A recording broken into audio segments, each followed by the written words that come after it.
The views expressed on this program are not necessarily the views of Lexington Community Radio or its board of directors.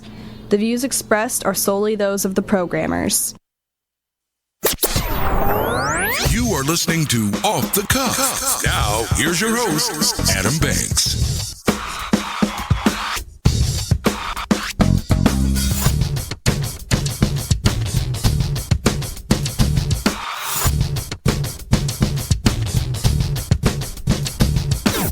Welcome, everybody, to Off the Cuff. I am Adam Banks, coming at you live from Lexington, Kentucky. Thank you for listening to the show, and thank you for tuning in to WLXU 93.9 FM. In addition to listening on the radio, you can check out our Facebook live stream at Off the Cuff with Adam Banks, or you can download the Radio Lex app on your smartphone device to listen anywhere in the entire world. You can also stream the show live from the website at radiolex.us. I am broadcasting from the Deborah Hensley Studios here at Radio Lex on North Limestone. It is May the 25th, 2023. We are on the brink of Memorial Day weekend, so it's the big 3-day weekend that everybody looks forward to. Everybody is excited to get off work. I think most schools are already letting out at this point, so it's a very exciting time for everyone. I think parents might want to beg to differ a little bit because they're at home a lot with their kids in the summer. But hey, why else did you have the kids, right? If you don't enjoy their company, why did you want them to begin with? But anyway, it is May the 25th, and I started thinking about this day. A lot has happened on May 25th, and we've done this before on the show. It's kind of been a recurring segment where we've done on this day in history. And that's what I would like to start the show off talking about, on this day in history, because May 25th, it's a big day. A lot has happened in the history of May the 25th. And I love doing this reoccurring segment. We don't have many on the show. Let's see here. We do a song of the week every single week. Here recently, I've been doing quotes of the week. And we've had this segment from time to time on this day in history, and we don't do it every week, but when we do it, I always get great feedback. People are always like, you need to do more of these. Well, if you tuned in today, you are in luck, because we are going to be doing on this day in history, May the 25th. On this day in history, May the 25th, 1932, Goofy, a.k.a. Dippy Dog, first appears in Mickey's Revue by Walt Disney. I think about all of the iconic Disney characters that are out there. Mickey Mouse, Minnie Mouse, Pluto, and then Goofy. Goofy is right up there as being maybe one of the most iconic Disney characters out there. Well, on this day, folks, is when Goofy said hello to the world. On this day, May the 25th, in 1935, American baseball player Babe Ruth hit the 714th and last home run of his career. He retired later that year, and he held that record for 39 years. So Babe Ruth, probably the most iconic baseball player to ever exist, ended his home run record, and his last home run was hit on this day in history. On this day, May the 25th, in 1977, Star Wars, written and directed by George Lucas and released by 20th Century Fox, opens in American theaters. The original Star Wars grossed nearly $800 million worldwide and won multiple awards at the 50th Annual Academy Awards, and created a cult following for future Star Wars movies.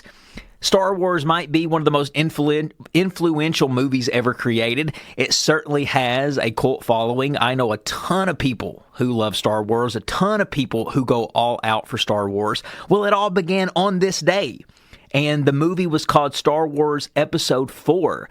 Now, why they didn't start with Episode 1, I don't know. But the movie, it came out on this day in 1977. On this day, May the 25th in 1978, the nation's first legal casino outside of Nevada opens in the resort town of Atlantic City, New Jersey, for dice rollers and card players. Used to, once upon a time, Vegas was the only place in town for people to do any type of gambling.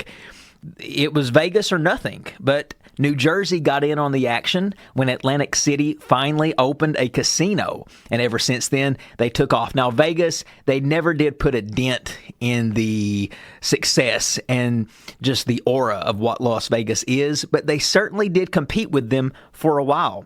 On this day, May the 25th, 1992, Jay Leno becomes the permanent host of the United States talk show, The Tonight Show. Now, out of all the Tonight Show hosts, Jay Leno was my least favorite. I was never a fan. I would have rather have watched David Letterman. I would have rather watched Conan O'Brien. Never really watched Jay, but I remember Jay growing up in a time when network television was the biggest thing out there. Jay Leno was the star. If you hosted The Tonight Show in the 90s, you were still one of the biggest stars in the entire world, especially in the TV industry. When Johnny Carson retired from The Tonight Show in 1992, people didn't think that that show could succeed. People thought that the show was over. It was the Johnny Carson show, pretty much.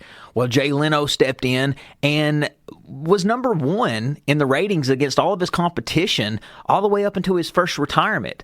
So Jay Leno really was successful in the role, taking the place of Johnny Carson. And what a role to fill. Some people call Johnny Carson the greatest Tonight Show host to ever do it. That's a good argument. But Jay Leno had to step in there when it was really difficult to do. And he did it on this day in 1992. And if you guys have never seen the movie The Late Shift on HBO, I recommend that watch. It's on HBO Max, and it covers the late night wars between David Letterman and Jay Leno because they both were competing to host The Tonight Show. And it's got Jay Leno's manager, who was really influential on him getting The Tonight Show. She was played by Kathy Bates, an iconic performance, and it's a good movie. I definitely suggest you check that out. On this day, May the 25th, 2011, the last episode of the Oprah Winfrey Show aired. It was the long-running TV program that helped make Oprah Winfrey one of the richest and most influential women in the United States. 2011, you kind of seen a trend. Once Oprah left network television, you kind of seen a trend of network television declining after that. It's like Oprah's always been ahead of the game. She's always known exactly when to get out at the right time. And network television really started to decline around the 2011 era. That was right around the time Larry King retired. It was right around the time a lot of the daytime talk shows completely went off the air. Oprah Winfrey got out at the right time. 2011. It wasn't completely shut down by then, 2011. There still was popularity in network television, but Oprah got out of it right before it really started its rapid decline. Now, some people say Ellen DeGeneres at the time was destroying her in the ratings, and that was one of the reasons that she quit. But hey, 25 years is how long she did the show. That's a long time to do anything. And then finally, on this day, May the 25th, in history, 2020, a video of African-American George Floyd's arrest and murder while being restrained in Minneapolis police custody shows he was pinned to the ground by police officer Derek Chauvin's knee for 8 minutes and 46 seconds, and it ignited a widespread condemnation and nationwide protest. Yes, folks, that was today. That was in history on May the 25th. 3 years ago today. That was on 2020. It's hard to believe that that was 3 years ago. It seems like only yesterday that something like that happens. I mean, because I think it's just because of the impact that it had. But that, folks, was a little on this day in history. I told you, May the 25th. If you feel like that you need to do something on this day, maybe wish somebody a happy birthday, is probably a good thing to look through your phone, see if it's anybody's birthday, because it just seems like a day that something's going on, whether it be a birthday, whether it be a graduation, but May the 25th. All right, folks, we have a great show ahead of you today, so stick with us. We'll be right back. This is Off the Cuff with Adam Banks.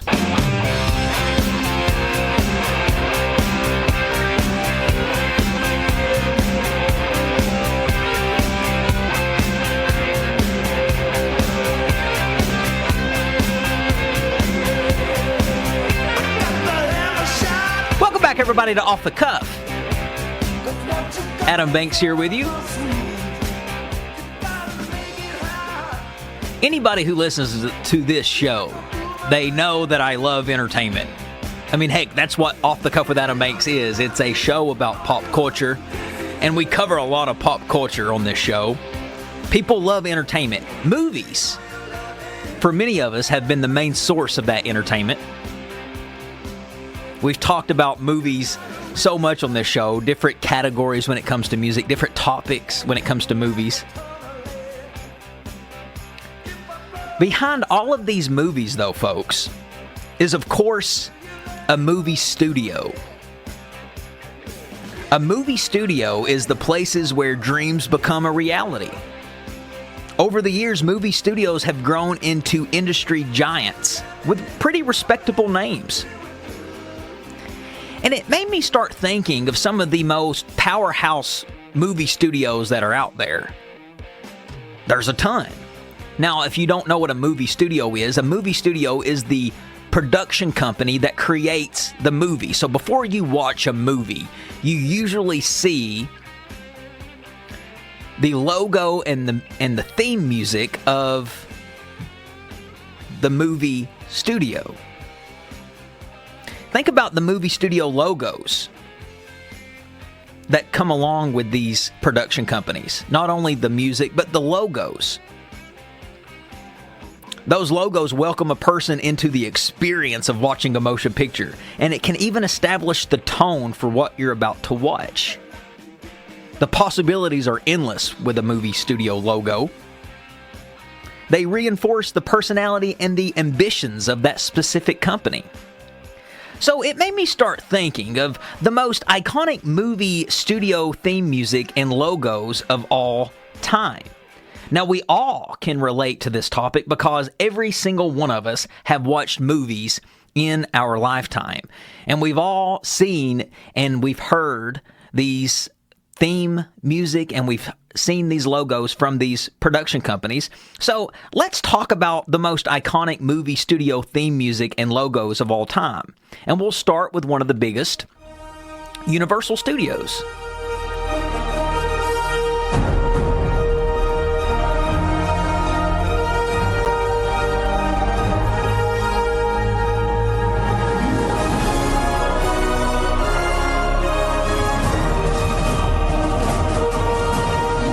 Universal Pictures is far more than just a movie studio. The studio brings films to life. It's the production company that has the big world globe and the camera pans around the whole world. This production company was founded in 1912, making Universal the oldest studio in America. Since then, it has produced many classics like Jurassic Park, Jaws, E.T. Extraterrestrial.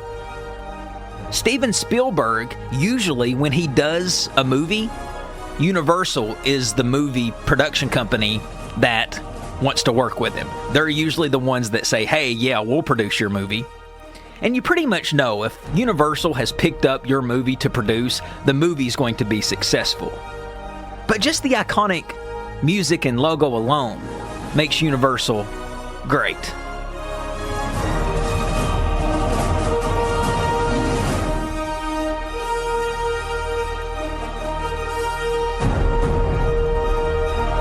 All right, coming up next on my list of one of the most iconic movie studio theme music and logos of all time comes from 20th Century Fox.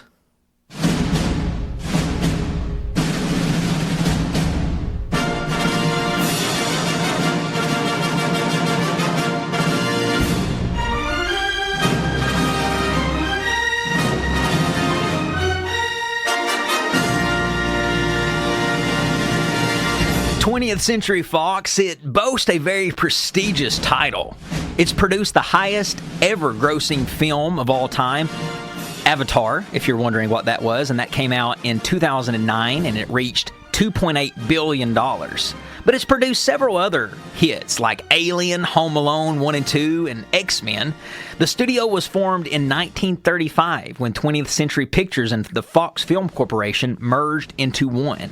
After its merging, They sign young actors such as Henry Fonda, Carmen Miranda, Alyssa Faye, Shirley Temple, and those people helped popularize the studio. In 1953, 20th Century announced it would be using Cinescope to produce all of its pictures. To popularize the new process, they offered it to any rival studios as well as paying the conversion cost.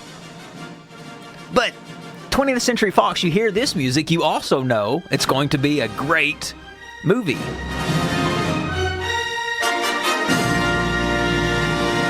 And it is a very prestigious logo. They've got the big, bold 3D 20th Century Fox in gold. All right, coming up next on my list as one of the most iconic studio theme music and logos of all time, and it comes from Columbia Pictures, which may be my favorite.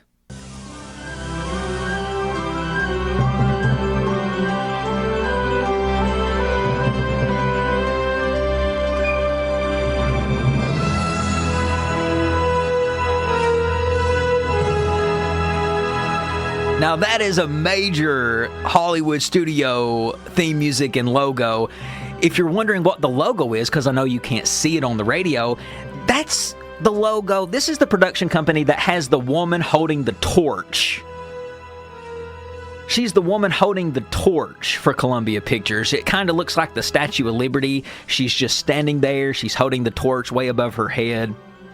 This production company was founded in 1919 as CBC Film Sales, and it changed to Columbia Pictures in 1924. The lady with the torch is the personification of this production company. When you see her, she is a easy identifier to what movie you're about to watch. You're about to watch a movie produced by Columbia. I don't know about you guys, but sometimes they play around with the Columbia woman because she's so professional. She just stands there. She's real stiff. But I've seen movies before where they've actually, at the beginning of the movie, they'll show this. And one movie had her running away from a mouse that got on the steps. One movie had a fly buzzing around her and she swatted it away. It was very unexpected because you never imagine the lady with the torch to move.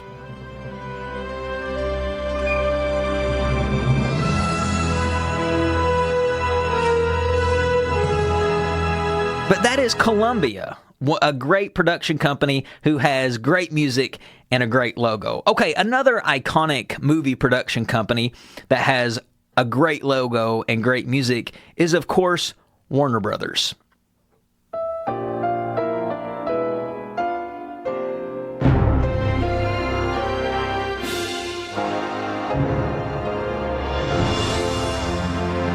Now, as simple as that is, that's all the music that they play, but it's very identifiable. You know what movie you're about to watch when you hear it, and that is the Warner Brothers production company. It has produced some of the most loved movies and TV shows in history: Harry Potter, Batman, The Matrix, Wonder Woman, Inception. Do I need to say any more? So many. Since being founded in 1923, by four Warner Brothers, the studio has become potentially the most famous movie studio in the world.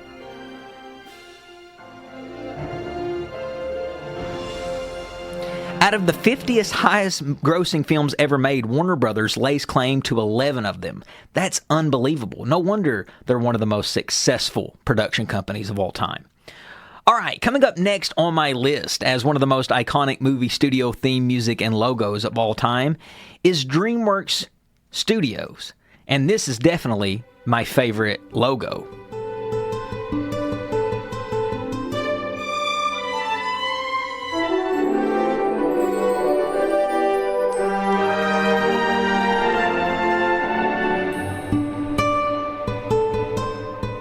The reason I like the logo so much is it's got the little boy fishing on top of the moon, and he casts his pole into the water and he just lays back on the moon and he finishes his fishing.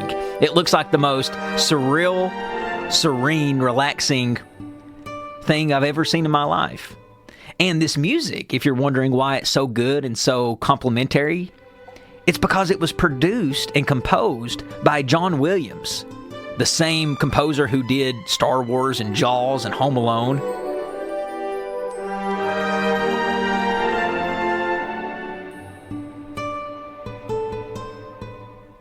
I bet so many people are listening to these production studio theme songs and they're getting so much nostalgia because we can hear these and it makes us think of a movie that was produced by one of these production companies. All right, coming up next on my list as one of the most iconic movie studio theme songs and logos of all time is, of course, from the iconic Disney production studios.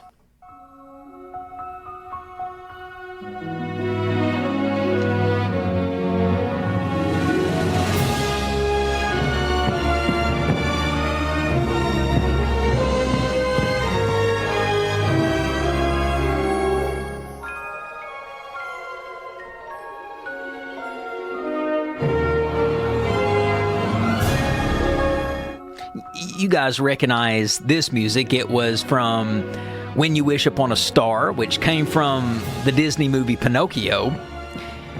And the logo is, of course, Cinderella's castle, and she's got fireworks going off behind the castle. You see this before any Disney movie that you watch.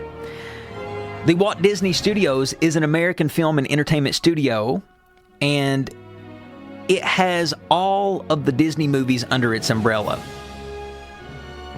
It was founded in Burbank, California in 1923, and it's the fourth oldest of the big five major film studios.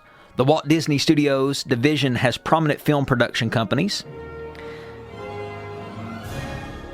and they have produced so many different animated films and even feature films.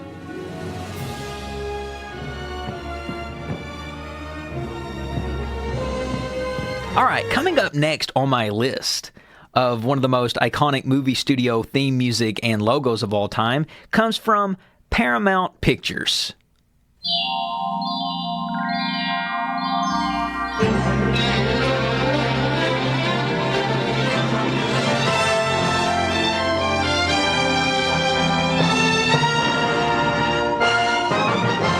Paramount Pictures is an American film and television production distribution company, and it's the fifth oldest film studio in the world, the second oldest film studio in the United States behind Universal Pictures, and the sole member of the Big Five film studios still located in the limits of Los Angeles. And the logo, if you're wondering, is the mountaintop with the point, and it's got all of those stars circling the mountaintop. And then it's got Paramount in the middle of the circle.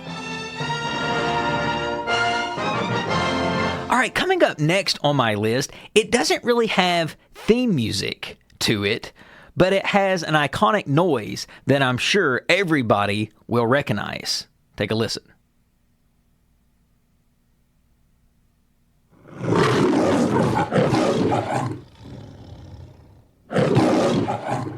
That is the roaring lion from MGM Studios. And I have read and studied so many interesting things about this particular logo and the sound from MGM Studios. You can actually, you may think that MGM, when they filmed this lion roaring, you probably think it was animated or it was CGI'd or it was just created digitally from a computer. But folks, back in 1916, there was no such a thing. They actually had to bring in a lion and film this in person. And you can go on YouTube and watch the filming of this original lion roaring for MGM. MGM is a huge movie studio company, and the lion was the company's mascot. And that's the reason they have a lion roaring at the beginning of all of the movies. And the main lion that you hear roaring in most of the movies, his name is Jackie. And he appeared in these MGM movies from 1928 to 1956. So he was in movies like The Wizard of Oz and all kinds. I can't think off the top of my head. And several lions since him has been filmed. They have had a lion named Leo. They've had a lion named Tanner and George. But Leo has appeared in MGM from 1957 to today. So maybe he is the most recognizable lion that you hear. In the 1980s, MGM trademarked the familiar line's roar, although that sound mark has now been expired. But they trademarked the sound of that roar. MGM Studios. I'm actually going to Vegas this summer and staying at the MGM Hotel. And outside of that hotel, they have lions because that's the MGM logo. So they have lions all throughout that hotel. Now, not real lions. But I also read a creepy story about the MGM lion. The newest lion that they've had recently on MGM, who they recently hired to do the roar, a couple of days after filming the roar, the lion ate its owner. That's creepy. That the lion that you see on some of these movies ate its owner. So one more time, let's listen to the MGM iconic roar.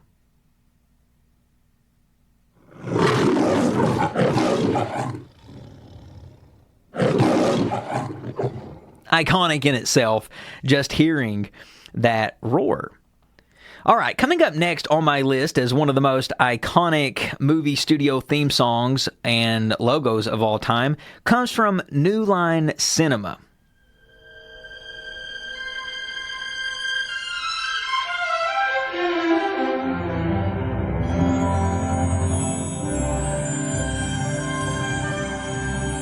And I've got one more on the list to play for everybody as one of the most iconic movie studio theme songs and logo of all time. And this comes from Spyglass Entertainment. I love the logo.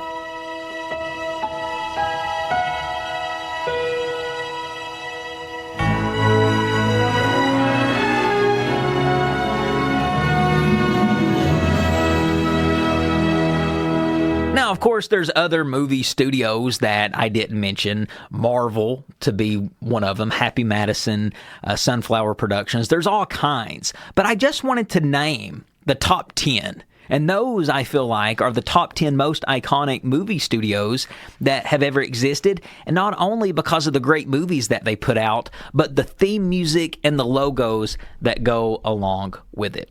All right, ladies and gentlemen, we're going to take another quick break. Stick with us. We'll be right back.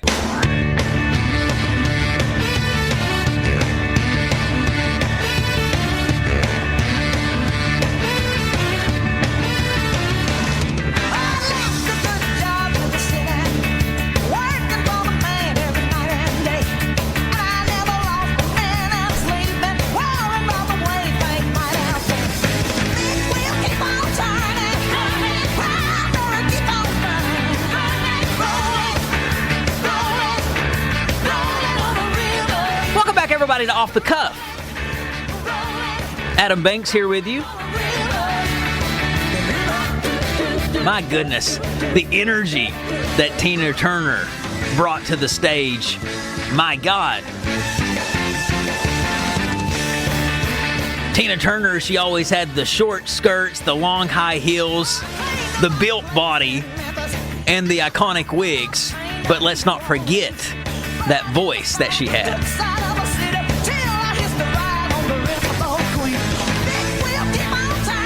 Tina Turner was the dynamic rock and roll singer who rose from humble beginnings and overcame a notoriously abusive marriage to become one of the most popular female artists of all time. Some call her the queen of rock and roll.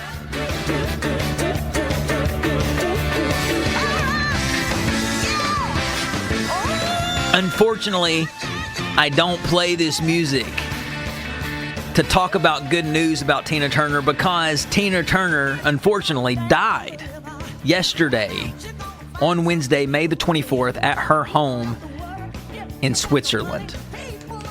What a riveting performer that she was.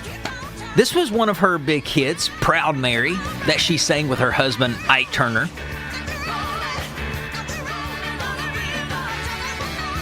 Her voice was so husky, it was full-throated. She sang with her entire throat. And the energy that she had, and the way she would dance around on stage in heels, I challenge any woman, man, to do that.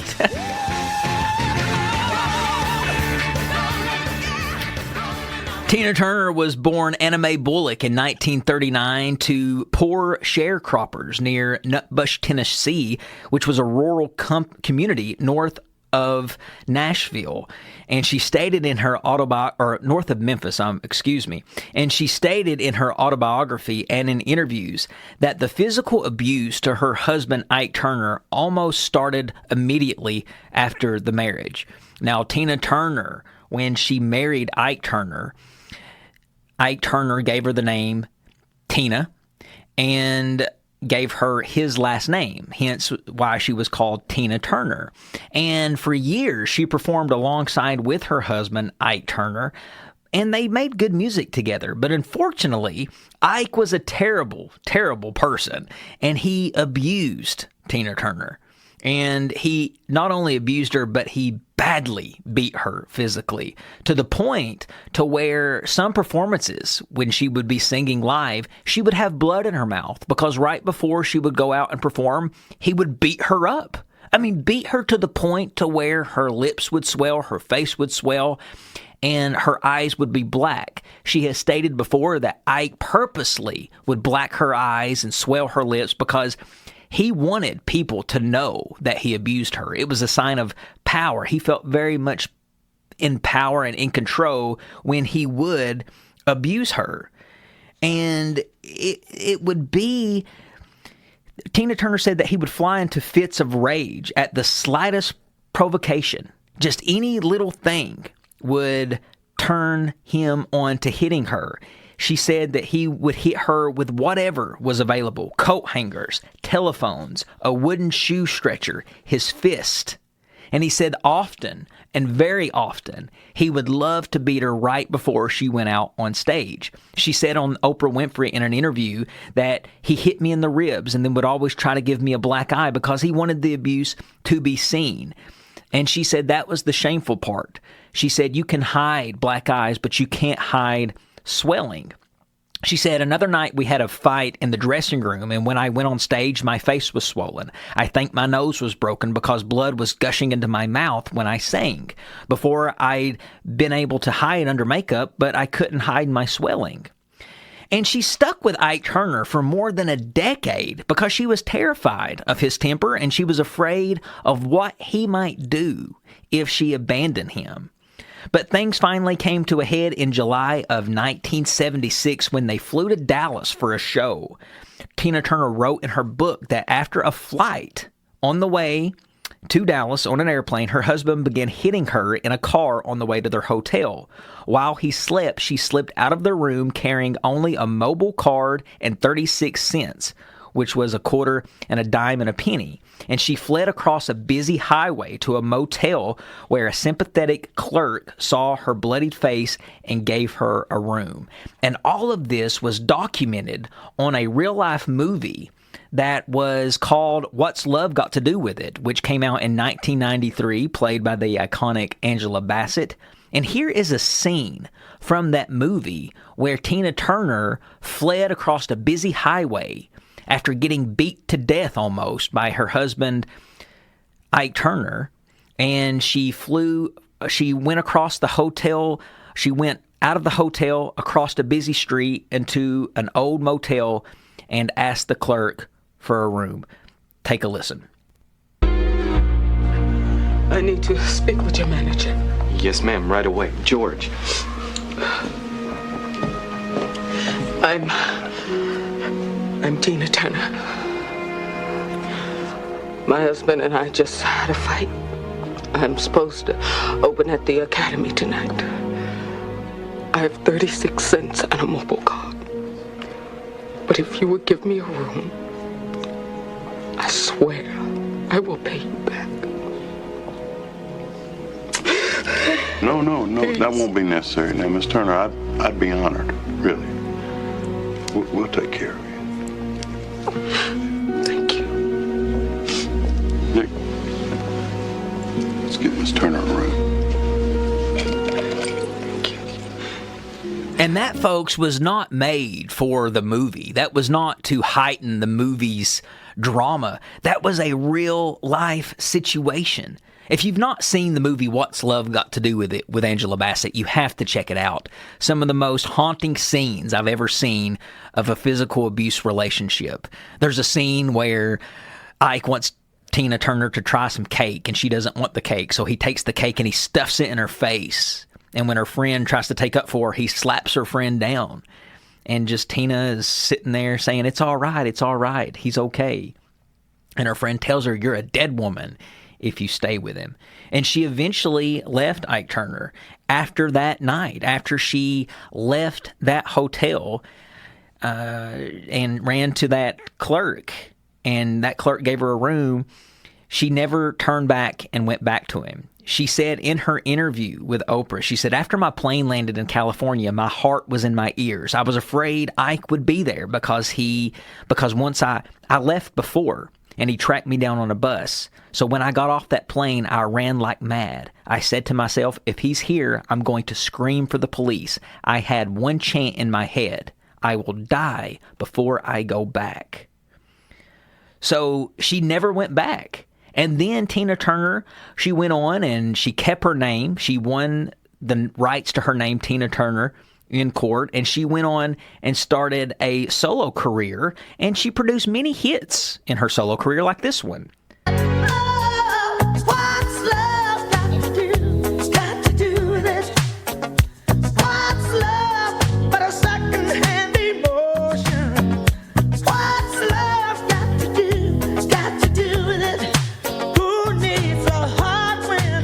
What's Love Got to Do With It was a #1 hit for Tina Turner, and one of the most famous songs that she's known for.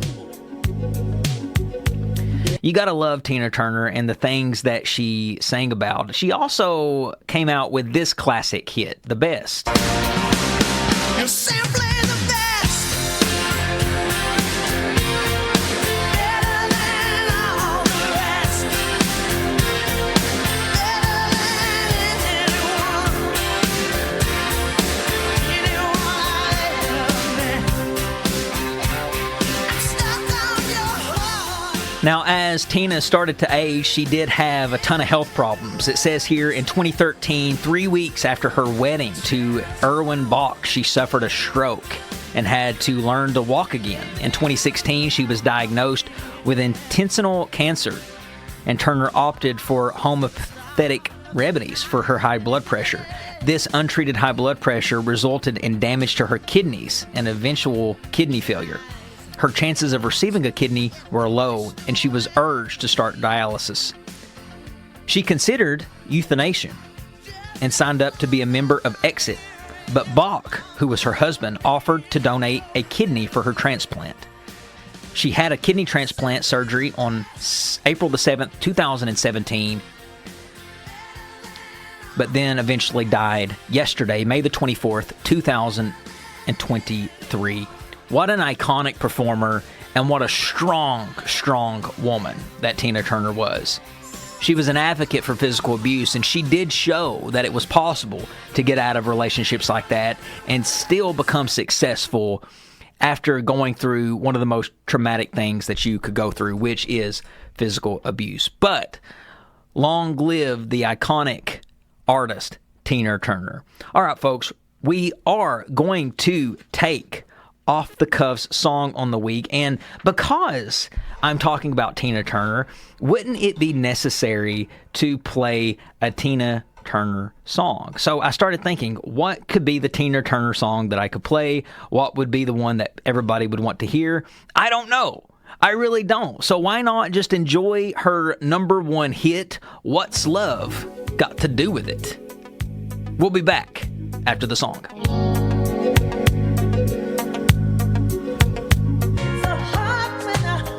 It really is hard to believe that a force like Tina Turner is no longer with us. 83 years old, though. That's a good life. That's a long life. I think making it to your 80s is nothing to be ashamed of, and you should be thankful for that. But it is sad that she is gone. Such an iconic performer. But speaking of performers and speaking of icons, the Railbird Festival is fast approaching here in Lexington. It is June the 3rd and the 4th. And some good news for all of you off-the-cuff listeners. I will be present at the Railbird Festival covering Railbird, and hopefully, now don't hold it to me, I've got my media pass. I received it today, so I will be there. And I will be trying to talk to the artist and talk to some of the performers and get as many interviews as I possibly can to bring back for you on the show. But I am very excited because I will be doing a live remote broadcast from the Red Mile covering all of the performers, and some of the performers that will be there: Weezer, Tyler Childers, Sheryl Crow. The list goes on and on and on, and I'm very excited. And I think you guys will get a kick out of me doing the very first live remote show from the Red Mile, and it will be exciting. All right, folks, we're going to have to take one more break. We'll be right back after these words. Stick with us.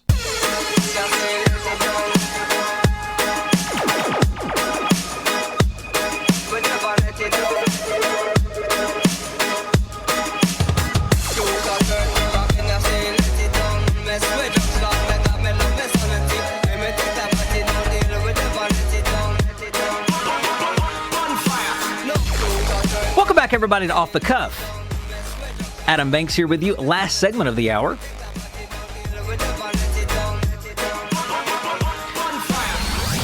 All right, it's now time to do everybody's favorite reoccurring segment, Off the Cuff's Quote of the Week. And this week's quote comes from a very familiar name, Mr. Jim Carrey, who is a Canadian-American actor, comedian, producer, author, and artist.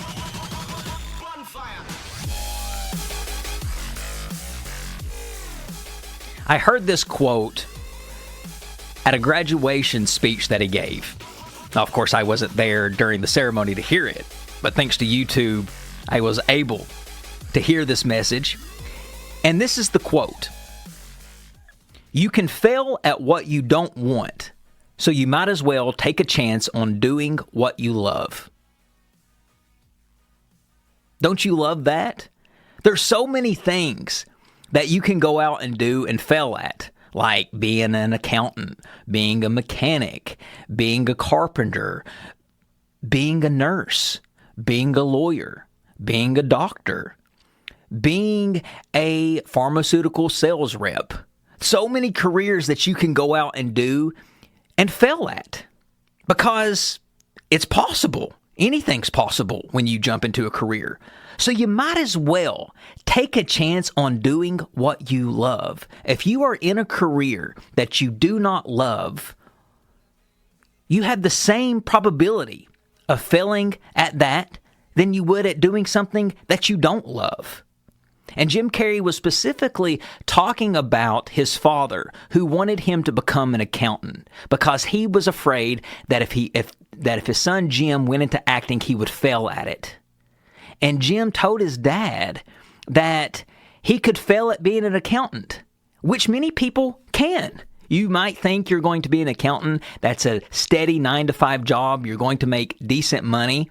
But there's no guarantee in that. There's no guarantee in anything that you do.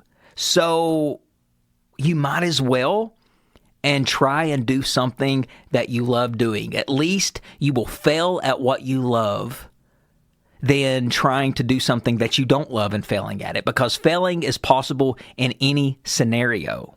When I decided to get into radio, which is a very untraditional way of getting into it. Most people who get into radio, they have degrees and they go and study it. And my entry into radio was very untraditional, and I knew I could fail at it. But I might as well take a chance and do what I love versus doing something that I don't and still fail at it. So that, ladies and gentlemen, is Off the Cuff's quote of the week from Jim Carrey. You can fail at what you don't want, so you might as well take a chance on doing what you love. And ladies and gentlemen, with that being said, we're going to have to go ahead and wrap up today's episode. If you liked what you heard today, you'll probably like our previous episodes. You can check out every episode of Off the Cuff with Adam Banks on podcast. We are on Spotify, YouTube, Apple Podcast, or wherever you stream your favorite episodes. You can follow the show on social media at Off the Cuff with Adam Banks. You can follow me, the host, on social media at The Adam Banks. We release new episodes every Thursday from 4 to 5 right here on WLXU 93.9 FM, which means we will be back same time, same place. Ladies and gentlemen, I'm Adam Banks, and this is Off the Cuff. We'll catch you down the road. Speak the